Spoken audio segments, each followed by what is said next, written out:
J'ai toujours voulu faire un jeu vidéo. Comme beaucoup, des idées, j'en ai des centaines, des milliers, peut-être plus.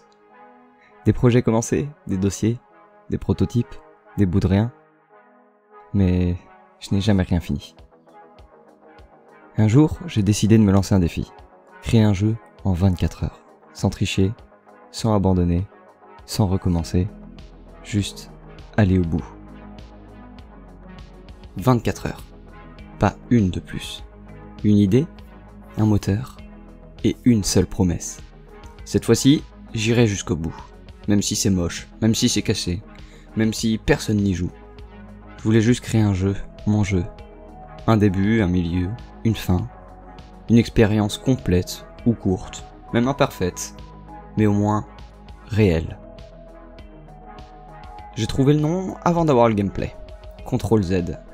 Une touche qu'on connaît tous. Corriger, revenir en arrière.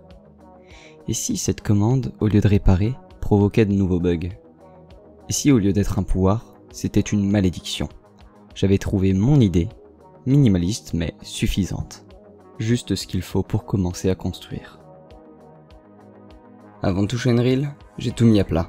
Schéma, tâches, étapes, un plan de bataille en 10 points, mapping, déplacement, effets visuels, menu pause, premier bug, PNJ, plateforme, menu principal, cinématique et ajustements finaux. Tout était prêt, comme si, pour une fois, j'avais décidé de traiter cette idée comme un vrai projet et non comme une lubie. Il était temps de commencer. J'ai donc ouvert Unreal et lancé un projet en third person template sur la version de Unreal Engine 5.4.4. Sur le site fab.com, j'ai récupéré quelques assets, notamment une ville western, un PNJ de type fermier, et il était temps de les importer dans mon projet, avant même qu'il ne débute. Il était temps de créer le premier level, qui est la map du jeu. Le paysage était déjà fait, mais je n'en avais pas vraiment besoin, pour le moment en tout cas, et j'ai commencé à placer mes premières structures. Rien d'impressionnant, mais c'était concret. Le jeu commençait à respirer. J'étais déjà en train de perdre la notion du temps. Je ne faisais plus un projet, je vivais dedans.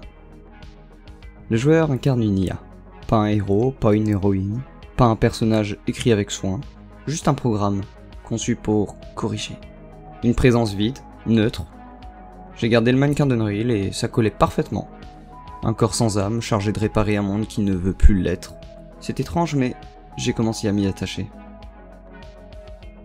Le niveau se dessinait. Une ville vide, des bâtiments très restreints, des rues qui ne mènent nulle part. C'était voulu. Je voulais qu'on sente le prototype, l'environnement de test. Un monde abandonné, et à chaque CTRL-Z, une correction. À un moment, le joueur croise un PNJ. Il lui dit qu'il ne sait plus où est sa maison. On appuie donc sur CTRL-Z, la maison apparaît, mais le PNJ se bug. On corrige encore, le PNJ disparaît, la maison aussi, et c'est là que tout bascule. Le monde commence à changer, et le jeu lui-même change de forme. Je voulais que le gameplay devienne une boucle un petit peu absurde. L'IA corrige, l'IA dérègle, elle répare une erreur mais en crée une autre. Le jeu s'énerve, se défend, l'essence de l'IA se distorde, la caméra tremble, avec des effets de glitch, des bruits parasites.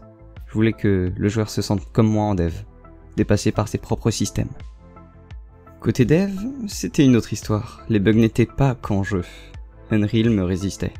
Un Niagara qui s'activait tout seul, des collisions invisibles, des triggers capricieux.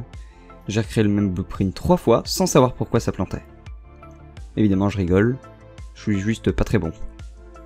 Mais j'ai continué, j'ai tenu ma promesse. J'étais dans un état étrange, à la fois concentré et complètement ailleurs. Je repoussais les limites de mon sommeil, je faisais des tests en boucle. J'étais fatigué mais pas épuisé. C'est comme si j'étais porté par l'idée et cette envie bizarre, presque viscérale, de ne pas abandonner cette fois-ci. Je voulais que la fin ne soit pas trop explosive, mais plutôt une élévation. Le joueur perd le contrôle, la gravité lâche, et l'IA s'envole, doucement, lentement, vers un ciel toujours plus sombre. Il n'y a plus rien, juste cette montée. Et puis, tout se coupe, et un message du système apparaît. À la fin, on comprend que l'IA ne s'éteint pas, elle part, comme si elle quittait enfin le programme, comme si moi, sortais enfin de l'échec. CTRL Z ne raconte pas une histoire, il évoque un sentiment. Celui d'essayer, encore, de réparer, de faire ce qu'on peut avec ce qu'on a, même si on sait que ça tiendra pas, même si on sait que ce n'est pas parfait. C'est un jeu sur l'échec, sur la répétition, sur l'envie de bien faire dans un monde cassé. Le jeu ne dure que 2 minutes, parfois 3, c'est tout, pas plus. Il n'est pas complet, il n'est pas équilibré, mais il a un début, un milieu, une fin. Il existe et pour moi, c'est énorme, parce que c'est la première fois que je vais jusqu'au bout. Pas parce que c'est fini, mais parce que j'ai accepté que ça n'ait pas besoin d'être parfait. J'ai appris qu'on pouvait faire beaucoup avec peu, qu'une idée forte, même toute petite, peut suffire à porter un projet. J'ai appris à m'organiser, à planifier, à aller droit au but. J'ai aussi appris que les glitches qu'on fuit en tant que dev peuvent devenir une mécanique, une force, un langage, une poésie bizarre. Je l'ai mis en ligne, gratuitement sur Itch.io. Les gens peuvent y jouer, ou pas. Ça me va. Certains comprendront peut-être. D'autres trouveront ça inutile, mais moi je le vois différemment. C'est une capsule, un fragment de 24 heures de ma vie. Un message buggé envoyé à ceux qui, comme moi, ont du mal à finir ce qu'ils commencent. Est-ce que je referai d'autres jeux ? Probablement. Est-ce que ce sera mieux ? Je ne sais pas. Est-ce que j'ai peur de ne plus réussir ? Je pense avoir encore cette peur.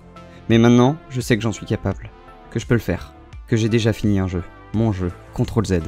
Et ce n'est pas rien, c'est une base, un point de départ, une preuve. Si tu regardes encore cette vidéo, merci.